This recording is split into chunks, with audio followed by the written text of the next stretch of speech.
बोलते कहेंगे। हैं, बीट अलग होता है। तो इसका मतलब जब भी आप अनुवाद करेंगे इस चीज का विशेष ध्यान रखेंगे कि आप एग्जामिनेशन हॉल में संदर्भ पढ़े बिना शब्द का प्रयोग नहीं करेंगे, नहीं तो आपकी सारी मेहनत चली जाएगी। ठीक है, जहां तक संभव हो सबसे पहले पूरा वाक्य पढ़ेंगे और उसके बाद आप काम करेंगे। सर मोनोग्राफ क्यों? ब्रीफ नहीं मोनोग्राफ।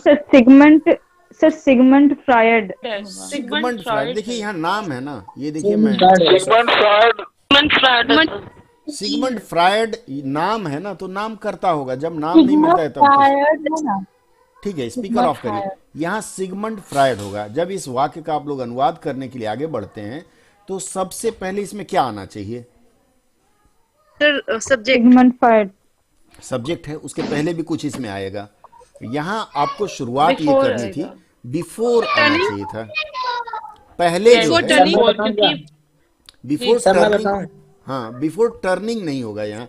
मैं अभी वाक्य के बिफोर संदर्भ की बेंडिंग सर मैं एक बार बोल दे रहा हूँ। हाँ बिफोर बेंडिंग में नहीं होगा। क्रिएटिव टैलेंट टुवर्ड्स नहीं नहीं, साइको एनालिसिस। देखिए एक मिनट सुनिए, आप अपने दिमाग को बेंड करते हैं क्या? नहीं तो यहाँ यूजिंग दिमाग करते मोड़ना यूज होगा करते ना। हैं सर। बिफोर मूविंग ज्यादा अच्छा रहता है। Moving sir. हाँ मूव करते हैं ना, जैसे मान लिए मूवी देख रहे हैं, सिनेमा देख रहे हैं, फिर अचानक लगे समाचार सुनने। यहाँ मोड़ने को मूव करना होता है। मूव करने से तो मोड़ने का भाव आता है ना, नहीं आता है। आ रहा है। तो जब इसका हम अनुवाद करना शुरू करेंगे तो ये लिखेंगे मोड़ने से पहले, सबसे पहले इसका अनुवाद होगा। मैंने बताया था जो काम पहले कर बिफोर रहे हैं तो इस सबसे पहले हम इसका अनुवाद करेंगे। देखिए नीले रंग में कर दिया मैंने। Before, moving on before before moving क्या होगा? ठीक या बिफोर फिर मूविंग हाँ, या फिर हिज क्रिएटिव एबिलिटी। मतलब सब इको हो रहा था सर, फिर से बोलिए। अच्छा मैं फिर से बोल रहा हूँ, आप सभी लोग अपना स्पीकर ऑफ कर लीजिए। सबसे पहले इस वाक्य में जब हम अनुवाद करना शुरू करेंगे तो सबसे पहले हम अनुवाद करेंगे कि मोड़ने से पहले इस शब्द का, मैंने बताया ना आप लोगों को, टाइम पहले लिख लेंगे। तो टाइम एक तरह से ये टाइम दिखा रहा है ना, मोड़ने से पहले। मोड़ने से पहले ये 1 हो जाएगा और इसके बाद कर्ता कौन आ रहा है? सिगमंड फ्रायड आ रहा है, वन फ्राइडे। तो ये 2 हो जाएगा। अब लिखने से पहले हम लिखना शुरू करेंगे बिफोर मूविंग। कहा मूविंग?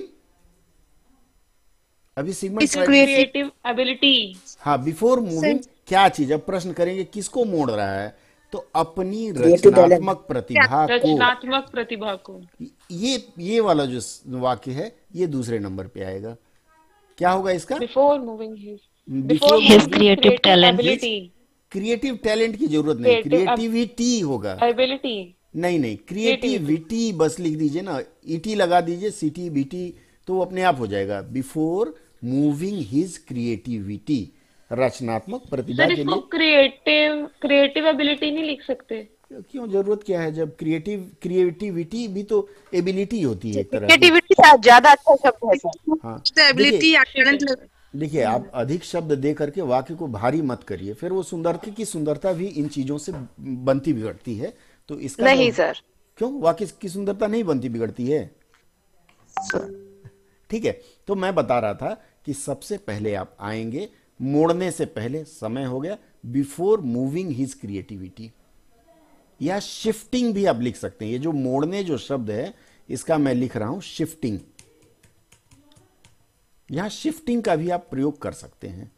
देख पा रहे हैं मैंने शिफ्टिंग? शिफ्टिंग। जी सर। हाँ, कोई आपत्ति हो तो बताएं हमें। शिफ्टिंग का sir shifting is better. Shifting is better क्योंकि एक माइंड मिनट, को यशिका और कुछ ले कह रही जाना। है। यशिका कुछ कह रही है, क्या करी यशिका? यशिका सर बोल रही मुझे है, कौन लगता बोल है रहा है? मूविंग से मेरा एम आई बोल रहा हूँ हाँ बोलिए, क्या कह रहे सर। थे? मुझे मैंने लगता है मूविंग से।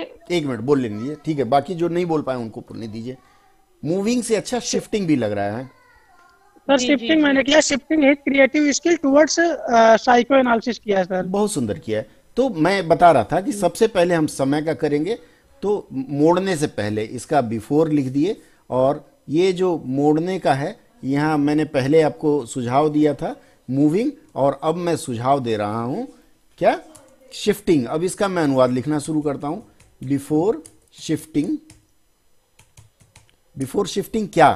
अपनी रचनात्मक प्रतिभा को अपनी मतलब वो उनकी खुद की होगी ना, तो एज ए स्पीकर हम उनकी बात कह रहे हैं तो यहाँ हिज का प्रयोग करेंगे। So his, yes, before moving.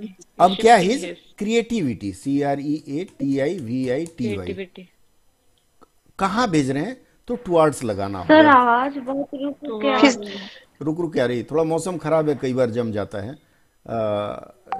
आप चिंता मत करिए, जितना सुन पा रहे हैं ध्यान से सुनिए, नहीं होगा तो मैं टेलीग्राम में इसको डाल दूंगा या डलवा दूंगा, ठीक है।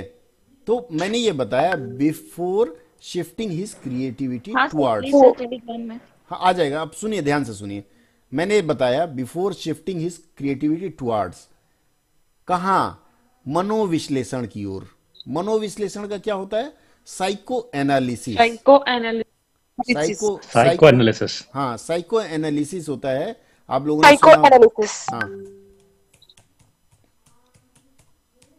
साइको एनालिसिस जो शब्द है, साइको मतलब मन हो गया, या साइकोलॉजी जिसको बोलते हैं। साइकोलॉजी में से लॉजी हटा दिया और वहां हमने एनालिसिस लिख दिया। तो मनोविश्लेषण, मनोविज्ञान का विश्लेषण। अब आएगा यहां सब्जेक्ट आएगा। इतनी कहानी कह लिए, अब सब्जेक्ट लेंगे। सब्जेक्ट अर्थात कौन है subject? Sigmund Freud. Sigmund Freud. Sigmund Freud. अब आप में से बहुत लोगों ने बेचारे को फ्रॉड बना दिया। सिगमंड का मतलब होता है SIGMOND, सिगमंड। Yes. और FREUD. FREUD नहीं। तो ये जो फ्राइड, मान लीजिए मुझे नहीं याद आ रहा है, परीक्षा हाल में आप कहां से खोजेंगे? गूगल बाबा तो घर में रहेंगे। तो आप FRIED भी लिख देते हैं ना, तो सामने वाला समझेगा कि कुछ तो इन्होंने अर्थ निकाला है, तो गलत नहीं माना जाएगा।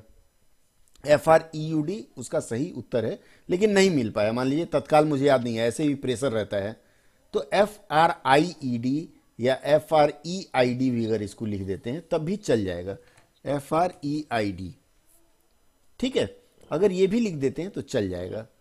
यहां तक एक हिस्सा हो गया। इस वाक्य को दो हिस्से में हमने बांटा, तो इसका एक हिस्सा हमने अनुवाद कर दिया, before shifting his creativity towards psycho analysis. उसके बाद कॉमा देना चाहिए था, कॉमा देके सिगमंड फ्राइड मैंने लिखा। क्लियर है? उसके बाद क्या आएगा? ने अब सिगमंड फ्राइड ने वाचाघात पर एक संक्षिप्त मोनोग्राफ। मोनोग्राफ क्या होता है हमको पता नहीं, कोई बताएगा आप में से?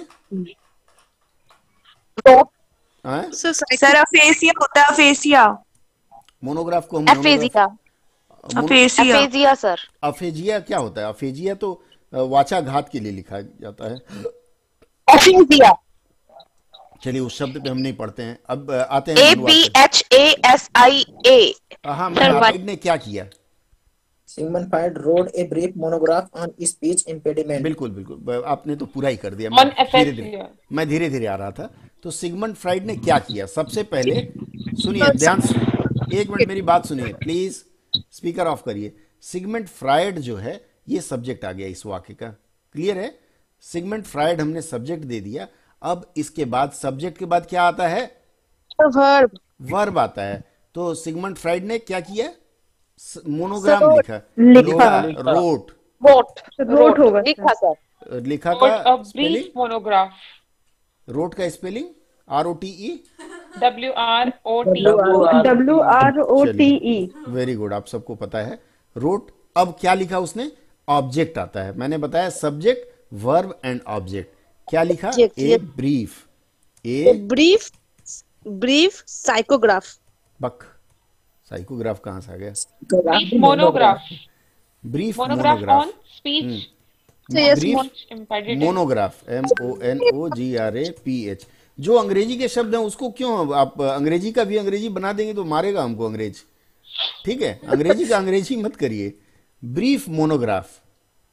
अब किस पे ब्रीफ मोनोग्राफ? हाँ, किस पर लिखा था? अफेसिया पे। Speech impediment. ऑन अफेसिया या स्पीच इम्पेडिमेंट। अब देखिए मैंने भी गलती किया और आप लोगों ने भी गलती की है। हाँ? किसी को समझ में आ रही है क्या गलती हमने की है? सर ये जो है ना, ब्रीफ और मोनोग्राफ एक साथ लिख दिए। नहीं वो तो छोड़ दिए। रोहित जी कुछ कह रहे थे, बोलिए। हमने भी गलती की, आपने भी गलती की। सर ऑन नहीं होगा सर ये। हाँ बोलिए। छोटी सी गलती और हो गई हमसे भी और आप लोगों से भी। लिखा था। सर हैड रिटन होगा ना? हैड रिटन होगा ना सर? हैड रिटन क्यों होगा? सर लिखा था। सर ये तो काम, सर ये काम तो पहले हो रहा ना सर? लिखा था है। रोट लिखा और आप सबने हाँ हाँ कर दिया। अरे इसका तो ध्यान दीजिए, मेरी गलती आपकी गलती। सर मैंने ध्यान दिया था, लिखा था। अधिकांश लोगों ने हमने किया था और समीक्षा में, इसलिए इस वाक्य का मैंने समीक्षा नहीं किया। क्लियर है? ये वाक्य क्लियर है? स्पष्ट हो गया? कोई गलती नहीं सर, ये क्लियर है सर। हम तो इसको हैड रिटन करके किए थे सर। आपका नहीं, कई लोगों ने ठीक भी लिखा था, लेकिन इन मासेस ज्यादा लोगों ने सिर्फ रोट लिख के छोड़ दिया था, हैड रिटन नहीं लिखा था। और यहाँ हमको पता नहीं चलता, हम तो खुश होके आ जाते हैं कि अरे मैंने तो तीर मार दिया, और घर आते हैं समीक्षा करते हैं तो पता चला अरे वो तो तुक्का निकला। ठीक है, तो ये वाक्य समझ में आ गया। अब हम सेंटेंस नंबर, अगर सब्सक्राइब ना किया हो तो वो भी कर लें। अगले सत्र में हम फिर मिलेंगे, तब तक के लिए जुड़े रहिए हमारे साथ।